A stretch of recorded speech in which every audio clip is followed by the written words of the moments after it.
Welcome to an episode of Fun Fact Friday with Leftovers Podcast. I'm Ruben. I'm Karina. Thanks for joining again. So, baby, tell me, what are we going to talk about today? So today I figured it's only right that since our first episode, our Easter special, we did Ecuadorian food. Half of her background. Yes. So now today let's do my other half. Shout out to my mom. We're eating pupusas today. Salvadorian. I'm sorry, did I not mention that? So my father's Ecuadorian, my mother's Salvadorian. So today we are eating pupusas. Pupusas. Pupusa, pues. One of my favorite foods in the world, definitely in my top 5, dead or alive. Well, tell your story. Well, I grew up with them. First, let's explain what it is first before I tell my story of how I first found out what pupusas were. Okay. So pupusas, basically, I mean, you know how it's made, right? You take over this part. All right. I've never made them myself, honestly. Okay. My grandmother has. My mom has. I believe some of my aunts. But so it's basically like a stuffed tortilla. Yeah, I mean, it's a corn masa with flour. Yeah. But in El Salvador, I know they use real fresh masa. Well, yeah, where they're like, mashing it and making it themselves. But so you have the option to stuff it with cheese alone, whatever you want, beans alone. That's the beautiful thing about it. Cheese and beans. You can just have fun with it. Get creative with it. Yeah, do a mixture of things. Una mezcla. Yes, and the ones we ordered are actually called locos, right? So this one... So explain the locos. The locos is everything. Except for jalapenos. Because we did have the option of jalapenos. So it has... You gotta add that next time. It has cheese, beans, chicharron, and that green thing. I always forget the name of it. Loroco? Yeah. Yeah. So I didn't even know there was a green thing. Yeah. And that's about it. Awesome. I mean, me seeing some videos on it, because I would love to learn how to make this. We make this ourselves one day. Definitely, and put whatever we want. Speaking of that, this thing has gotten so crazy in the States since the 80s that did you know there's actually a National Pupusa Day? No. The second Sunday of November is National Pupusa Day. My birthday month. How did I never know that? That's right. I forgot that was your birthday month. Yeah, okay. Yeah, but they have a national day. Looking up videos on how it was made, it seems like it's actually fun to make. I mean, it's the corn masa. You actually use 2 of them. I didn't know they used 2 of them. What do you mean 2? So you make one flat one, then you stuff it with whatever you want, or you lay whatever you want on top of it. Then you take another one on top, and then you flatten it. Oh, I thought it was just you. So you roll it into a ball. That's the way I've seen my family do it is you take the piece of masa, and then you just put a hole in it, and then you start stuffing it, and then either you just close it, or you could go ahead and take another chunk, I guess, to cover it, how you were saying, and then that's in your little. Also, like when my other family, like when you're babies, they teach you like arepitas pa mama. That's from making tortillas or pupusas or arepas and whatever. But so. And then you take some shredded cabbage, right? Yes. Shredded cabbage. Curtido. It could either be pickled or fermented. I don't know what the difference is. But regardless of the scenario, it tastes amazing. Yeah. So it's cabbage and carrots, actually, the curtido. And then some red sauce. Yep, you shower with this salsa mix, which actually we gotta learn how to make something like that too. Throw maybe like a little twist into it or something. That's gonna be nice. Yeah, but we're gonna save that episode for November Pupusa Day. Yes, that's when we're gonna save it for. So that's gonna be a fun one. I'm actually looking forward to that one. We're gonna have a lot of things coming up at that last quarter of the year. Don't forget the holidays. Remember what we spoke about the other day? Yes. I'm going to make a little trip somewhere, make a guest appearance. Yes. So I'm looking forward to that. But so even when we went to the Queens Night Market, there was actually even a pupusa stand there. Oh, yeah, that's right. So I was like, you know what? If they're out in food festivals or whatever, then let's represent today to my family. Stop. And we're gonna eat some pupusas today. Yes, I actually have mine because I enjoy mine with no salsa, no curtido. I like it plain because we got these from Victoria's Bakery in Freeport. Representando the best pupusas that I've had. Actually, yeah, no, they gotta be the ones that David brought, which we got to get the name. Those were banging. Some spot in Hempstead. Speaking of David, if you're listening, shout out, because bring us some more. You're part of the story of when I had my first pupusa. Actually, you're the main reason why. But I'll get into that. That's the life part while we're eating. Oh, right. But so it's so delicious that I enjoy it just plain. Because I mean, obviously the curtido and the sauce is good too. But you know, it's just when you can just enjoy all those flavors.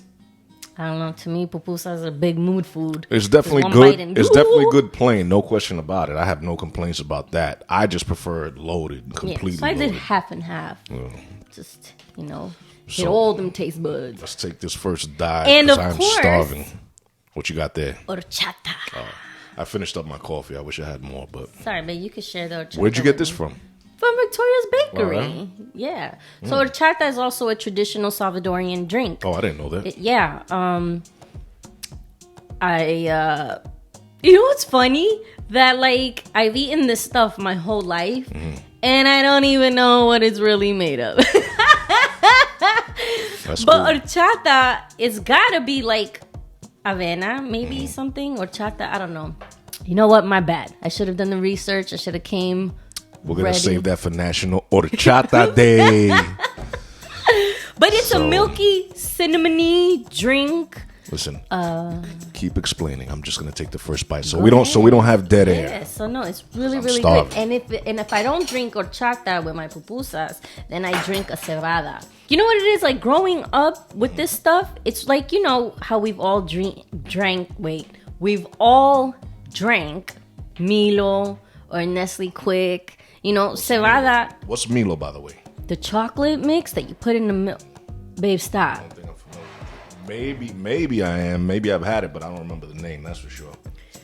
Oh, Lord. Anyway, so it's one of those, like, powdery drinks to us that you could just make it at home. So it's not like I've ever really witnessed them make it from scratch. But the one and only time that I went to El Salvador, the pupusas there are actually really small. Tiny? Yeah. They're like this size. Like, what do you call those pancakes? The little pancakes? Dollar pancakes? No. Oh, yeah, the dollar size. The dollar pancakes, basically. So they were so little that I could eat like 10 and 20 in one sitting. I was actually excited when I opened the fridge this morning and I saw that we had leftovers. Drop. That's a plug right there. Of pupusas. I was like, oh, God, yes. So we figured we'd start a new edition, Fun Fact Friday, since we're talking a little bit about the history of the food. Pretty much we always do, but... now, my introduction to this pupusa world was actually quite interesting. So I went with a bunch of friends of mine to AC. I think I told you this story, right? And then, you know, the degenerate gamblers...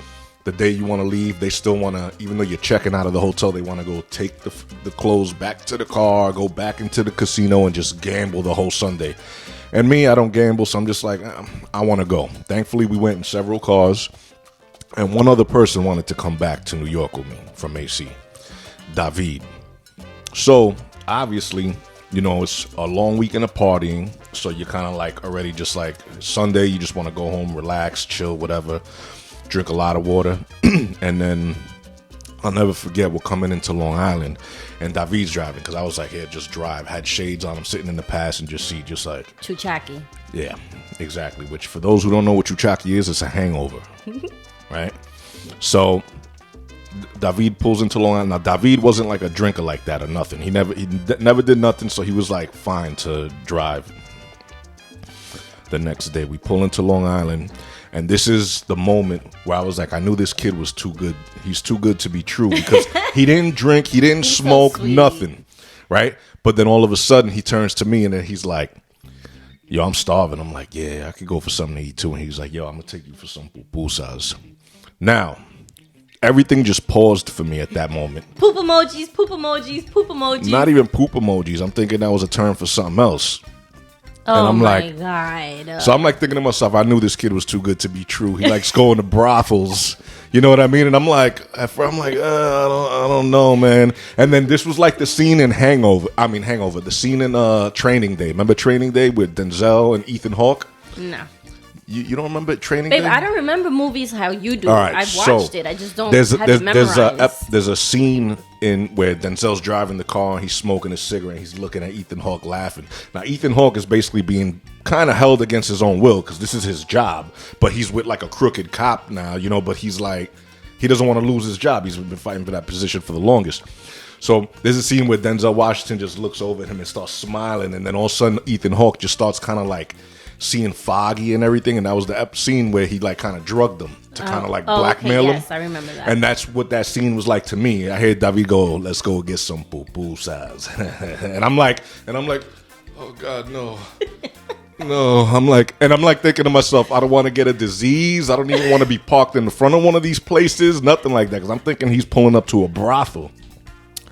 Lo and behold, he pulls up to this little restaurant, says pupuseria on it, and I was like, what's this? What's a pupusa?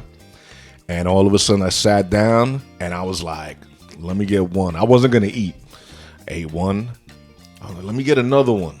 I ate like 4 of them, and then I ended up buying like 10 of them to take home. And ever since, it hit my top 5 dead or alive. Definitely. But that was how I was introduced to Pupusa. So, David, I'm actually going to send you this video, so you're going to like, share, subscribe now. Yes. Tell a friend to tell a friend. And let us know that other pupusa spot in Hempstead, because those were really Oh, good. yeah. Put it in the comments, as a matter of fact. Yeah. Put it in the Drop comments, it below. David. Yeah, David, part of the leftover David squad. had blessed us with some for Super Bowl, Yeah, right? he That brought was a Super lot, Bowl? too. That lasted us like my the whole God. weekend. So good. Oh, so this Victoria's Bakery in Freeport, the thing I love about them is that they make it fresh on the spot. Yeah. You know? So you go in, you put your order, and you could call in, you go in, whichever, but they make it fresh. Always fresh. So I highly recommend Victoria's Bakery on Merrick Road in Freeport. Yep. Definitely was a great spot, but Yeah. that one and the one at David, those have got to be the top 2. That's a funny story, though, but I don't have such a funny story because I grew up with them. And I grew up with a whole bunch of other Salvadorian meals as well that my grandmother used to make all the time. Enchiladas, panes de pavo. Listen. Speaking of you saying not funny, you know what's actually not funny is some of those like hardcore Salvadorians that know Salvadorian streets, know how to make this from scratch. You know why they're going to be mad at us right now? Why? Because we didn't make it from scratch? Because we're eating it.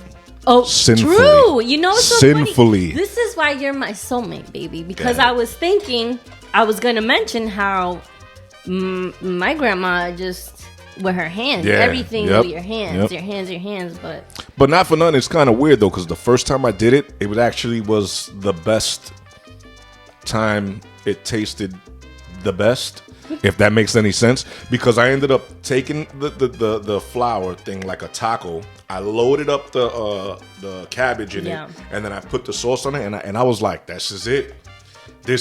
So that's when I was like, all right, you know what? When I saw that was a sin to eat with a fork and knife, I was like, that's why. And that brought me back to the day that I ate it like a taco. My mom always eat fork and knife. So. Yeah, it's just neater to eat it that way. I love you, mommy. Yeah, we love you. But especially you, that you got your nails there. You know, and you know what? Like, it's funny because, you know, I enjoy cooking, whatever, but eating and getting my hands dirty, for some reason, it's just a little skeevy to me. Coming from a chef, somebody that graduated culinary school. I can't, like, buffalo wings or, like, whatever with your hand. Like, I have to constantly just have wipes or something just to keep, like, I can't. Or do like your pops does. He walks around with napkins and lemons. And it's so funny that, like, when I was little, I want to say maybe 11 years old, right? Even for a burger, I was at McDonald's. Just for a burger, I had to take off all my rings, right? Yeah. So back then, I don't know if they still do it. Remember McDonald's would give us those trays? Yeah. Okay. Yeah. So here goes Karina taking off all her rings just to eat a burger. And I completely forgot about my rings. Wow. So she was stuck. I threw them out. What? Yes. Damn. with the tray, like, you know, when you go dump the tray. Boop. Yeah. And they weren't, you know, like, you know, back in the days, you had your name ring and then whatever. So I had to go back, and thank God I found them. The bamboo earrings, the door knockers, the baggy pants. Yeah, with the buns, with the bandana around. The Pelly shirt. My nameplate as well. Only my nameplate didn't say Karina. It said Chinita. Oh, yeah. Taking it back. So, anyways, with the Bugs Bunny and Tasmanian shirts, yeah, the front and then the back. Yeah, that's funny. But anyway, I mean, this was actually a good Fun Fact Friday. It was short, solid content. We had a few fun facts. The forks is a complete sin. How I came across my first pupusa in this world. Shout out to David. Yes. And then how the pupusas are made, which we're going to try on the second Sunday of November, which is National Pupusa Day. And you know that's where they make the biggest pupusa in the world in El Salvador, too, that same day? Really? They celebrate Look it. at you, baby. Along with the States. I'm telling you, I'm serious about this pupusa, so... But anyway, thanks for joining us, guys. Don't forget to like, share, subscribe. And stay tuned. We have deliciousness. Yeah, we got some journeys coming up. It's going to be fun. Yes. Don't forget Spotify, Amazon, Google. And my podcasters, YouTube. Come and look at our faces. Yeah, exactly. Yep. So we'll have it a little more organized once we get more used to it, you know, and it's going to start looking better and better. But either way, the point is we have fun and we eating some good food while we're doing it. So thanks for joining again. Yeah. We made this short and simple. It's Friday. Get out there, enjoy your weekend, stay safe, and we'll see you next week with some good homemade deliciousness. Stay tuned. Peace. Bye.